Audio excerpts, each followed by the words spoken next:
careful how he pulls this out because he doesn't want to rip out any of the driveway yet.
Alright, you guys, well, today's job is definitely not a big one, but it's not an easy one. This site, I don't know how else to put it, it's just tough.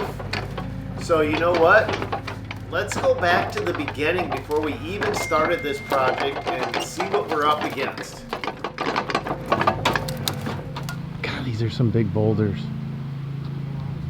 We got to replace this retaining wall here. Plus we've got electrical lines in. So these stumps got to go.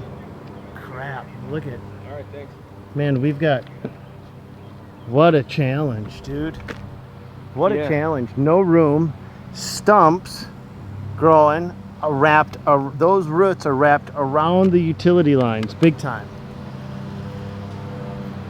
Woo! See you later, Tim. Have fun on that job. What are you going to do about these stumps? Because when those stumps rot out, that's going to settle out the wall. This wall's already decimated. Look at this. This is a reason why we went with boulders here. I was kind of pushing for modular block, and you can put the spray on there, and I've seen like 3 to 5 years. Spray helps, but being on a driveway and salt, they just get eaten up. Technically supposed to reapply the spray every year. Oh, I thought I read. Well, yeah, but realistically every year. Where a boulder is going to last a hell of a lot longer. I don't really ever see boulders getting destroyed because of salt. I don't notice that ever happening, honestly. Nope. So that's the reason we decided to do that here.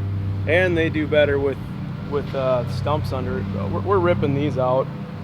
Yeah, you rip that stump out, those roots are going to wrap right around that. Got to take it out, grind it down, or take it out. What about the one you're standing on? I was gonna probably chip away at it a bit. I don't even know if you need a wall right there. You don't. So I think that's the what grading. I'm getting to. We're gonna stop. They were gonna move this box, but they never did. So imagine that. Or it's just not gonna happen. It's a ways out. We don't have time to wait. So we're gonna put our wall. You only need something up to here, and then this can be some dirt. That just at the end of the driveway. It's not gonna hurt nothing. Okay. And what about crossing the property line? Building it from the driveway. No, I mean, what about like right here? You're just going to move it out as much as you can toward the property line? Yeah, I'm going to keep it about 8 inches from the property line. So could you get bigger boulders? Next question. Yeah, I could have, but I'm glad he stopped at this size. So the boulders themselves really aren't big boulders. They're not like 5 or 6 foot boulders. They're anywhere from 2 to 3. We do have some bigger than 3, going closer to 4 boulders. It's the relationship of the size of the boulder to the size of the job. Now, this isn't a big job. It's a small job. It's just a tight job. And I want to be very conscientious about the size of the boulder in relation to the project, because sometimes when you use these massive stones on little jobs, it doesn't look right. And then vice versa, when you use little teeny tiny boulders on a very big wall, that really doesn't look right. So you want to balance it just perfectly. And right here, Tim's just trying to pick through all of the undergrowth to make sure that he doesn't have any stumps left behind. But let's take a look at this project to this area before we started to do anything. This is not a giant project. It's just not an easy project. The white line, property line. Driveway right behind it. We're gonna have to cut that driveway out. Underground utilities wrapped around buried stumps. You name it, the challenge is on this site. Now we're going to cut out the driveway so that when we remove the wall beneath it, in case any of that just collapses, we don't get this weird jagged edge into the driveway or cause stress fractures to go any deeper into the driveway than we have to. By putting in a saw cut and removing that, we just have a very finished, polished edge and an easy place to work back up to patch it.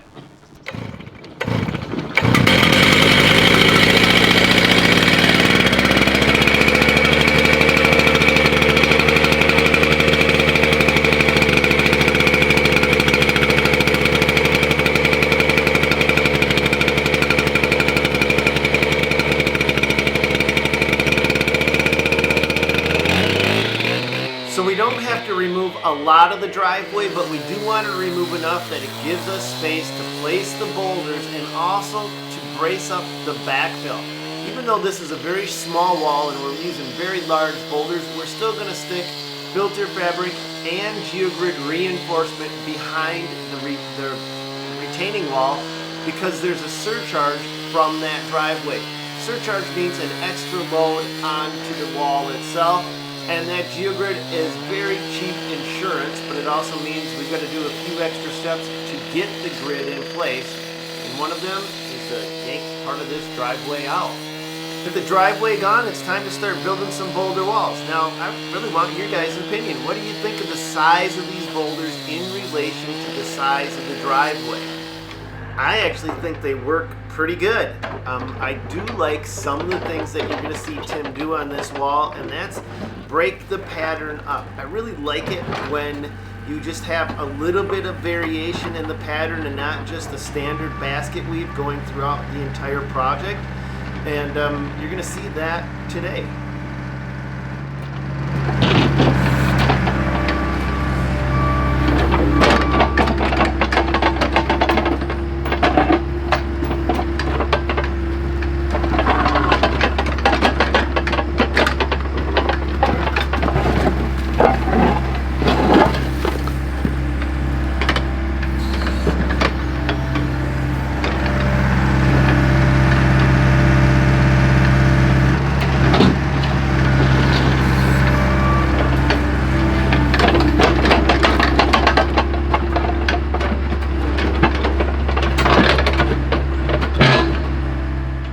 Now we're going to be picking through this retaining wall because we're going to actually be recycling a lot of this material. This concrete, these retaining wall blocks that are coming out right now, will go to a recycling plant and be reused as Class 5. In fact, we're not wasting this stuff. It's not going into a landfill and just taking up space.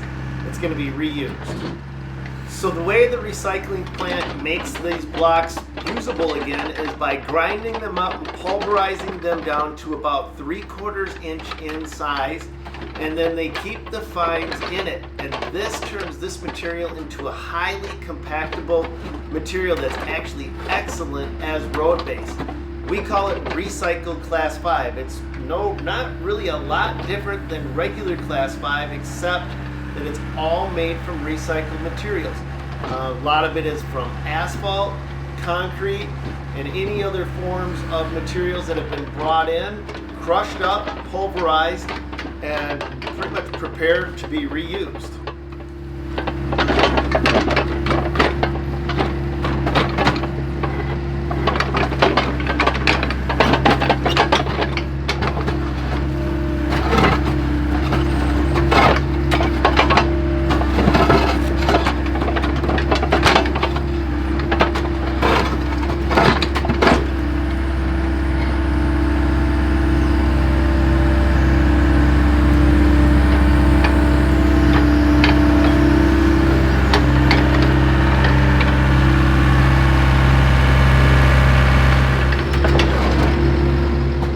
we don't have a truck sitting and waiting on us, we're going to be doing all of the removals first, stockpiling all the material after we get it removed into one big giant pile, call the truck in, then just load that truck up. But then it gives us the ability to rebuild this retaining wall instead of trying to do it on a just-in-time basis. And what I mean is, a lot of guys may say, well, the smart thing to do is to have a truck there, and while you're demolishing the retaining wall, load it up into the truck. Yeah, but those guys aren't actually paying the hourly bill of having a truck sitting while you do the removal. If you do the removal first, stick it all in a giant pile, when the truck gets there, you can load it in a matter of minutes and get the truck on down the road. It's just slightly faster and more efficient, but it takes more space. This way that we're doing it does mean that we have to work in the front yard, which is fine in this case because we're going to be ripping out the whole front yard anyway and re-landscaping that as well. So why not save a buck while we do it?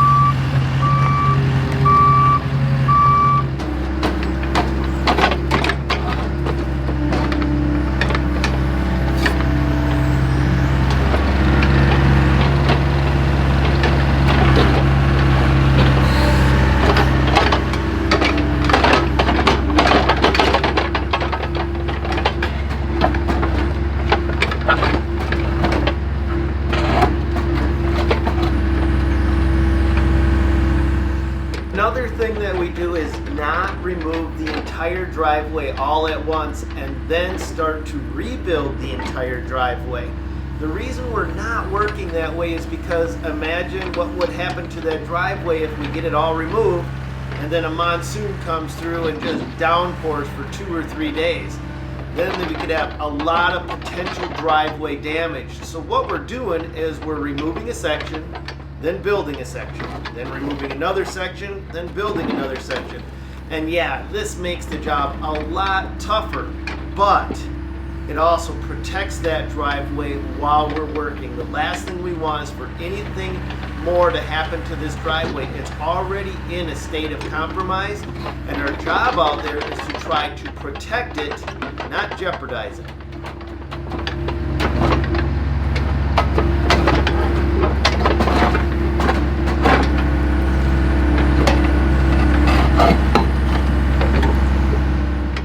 Another thing that really a lot of people don't even know about is the difference from building a wall from the front, meaning you're sitting in front of the wall and looking at it, or building the wall from behind, which is where Tim is at right now.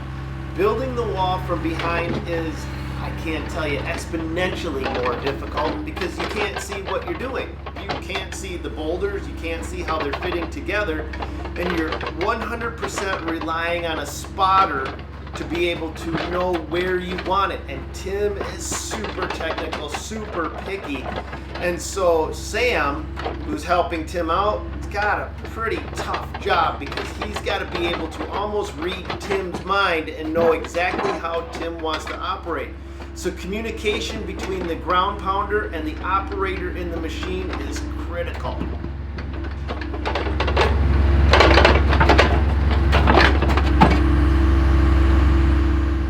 Now as you watch him pick this wall apart, look at his position in the cab. As he's looking down, he has very limited visibility to actually see where any of these materials lie. So a lot of this goes by feel as well as being able to just kind of tell where things lie, because it's so different when you're working from behind the wall than when you're working in front of the wall and have a very clear line of sight.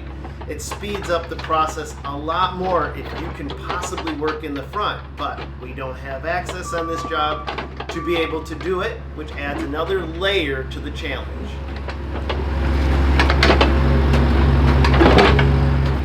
So right here, as those blocks and that material flops down to the bottom, they're pretty much out of Tim's line of sight at this point, and he's kind of guessing where they are. So he's putting the thumb down there, or the totem grapple, and just going by feel to try to grab them without grabbing any more dirt than he has to.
Let's give Tim a little bit of time to work and come back and visit this and see how these boulders go together. And here she is, pretty much wrapped up, never crossing the property lines. And we had underground utilities and buried obstructions right down here. Let's go take a look at how they ended this wall right next to them all. So right there was stumps wrapped around the utility lines. So we'll tell you how we did that in just a minute. Buried tree stumps and lines running all through here. Yep. Yeah. And they were big trees, big enough to it'd make the excavator work to take it out. You know. So what you gotta the kind of stumps you got to dig around to loosen them up. We ended up having to pop 2 of them out, didn't we? Yeah, we had to pop that one, and then we had to pop the other one out. And the only problem with digging around them is we can't. We don't have room because we couldn't do these ones. There's no way. There's a stump right here, and then there's right there. But this was a big one. So you never want to put a wall over a stump, right? Ever, because it's going to rot out and settle on you.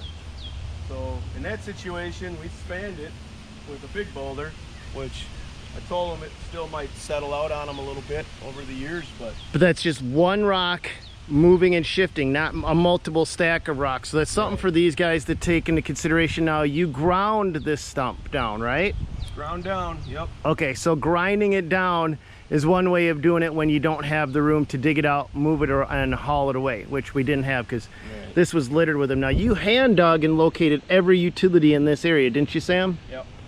Okay. We had trenches we dug along where we were going to be putting the boulders in, and went a foot down up to where we were going to be putting boulders. And now you've had a few changes on this job as well. There wasn't any in there. Okay. I'm sorry, go ahead, Sam. Except for that surprise phone line. That was like an inch under the grass.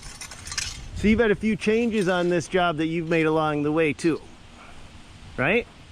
By adding geogrid into the driveway, into the backfill of the a little bit, and then I added some fabric on the back, and we put class 5 up to the boulders. Okay, so you added multiple layers of fabric, really. So let's get this straight, so guys watching this can understand what we did to ensure the job. Not only did you fabric behind the wall, which is typical, but then you fabriced behind the driveway or the backfill zone over here. And then this backfill zone in the center, you actually fortified with geogrid. A little bit of geogrid, yeah. I don't know how much it's going to do, but it'll help a little bit, I guess. It always helps. Geogrid is like this magic bullet that makes a huge difference in patios, retaining walls.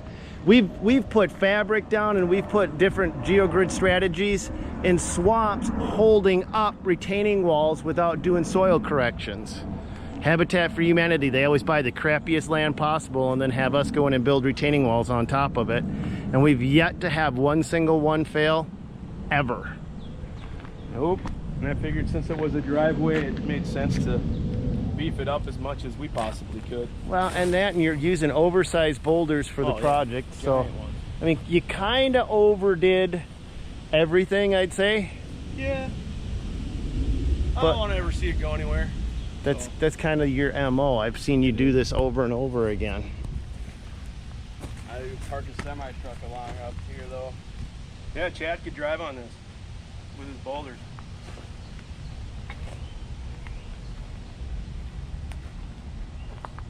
This class 5 pack is so good. Oh yeah.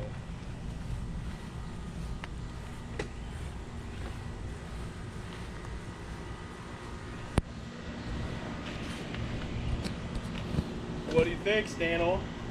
Oh, this looks. The only thing I'm gonna play devil's advocate. Tim hates when I do that. Now I like here. This is kind of a random basket weave, right? Then you got your stone that interrupts the pattern, and then you went right here with these two boulders, and they're sandwiched directly on top of each other instead of having a basket weave pattern. Yeah. The only weak point, but these stones themselves are pretty much oversized, way oversized for what you need in this area. But the only weak point that I can see is right there. Yep. And then this one, the only reason that this one has like a tooth, you know, so it goes down and back, and this one goes back probably a good 3 feet. Yeah, There's a bunch buried you don't see. It's not going anywhere. it's not going to go anywhere. But if we were building a wall 8 or 9 foot tall, Yeah. would you do that? Probably not. I'd try to not make the double seam like that. Yep, that's the only thing that I'd say could have been done differently. But if we're really going to nitpick ourselves, which I think technically you and I nitpick ourselves worse than I think I think you nitpick yourself worse than anybody I've ever met before, and I think you made me start to pick up that trait, so I blame you. Just keep trying to get better, man. All right, you guys, so we wrapped up this super tough job. It wasn't a big one, but lots of little problems. Space was one of them. Utility lines were another one. Building something that not only was aesthetically pleasing, but structurally going to last forever was another challenge that we faced. And I think we've got this one wrapped up, but we've got one more to go. So make sure you guys stick around, because now Tim has got to do something a little bit more artsy up in the front of the house and a little less structural along the side. And let's find out what he does. And while you're here, you guys check out these other 2 videos that I'm going to put right down here. God bless you guys, and go get them. Words of wisdom. I got nothing. It's Monday after 4th of July weekend.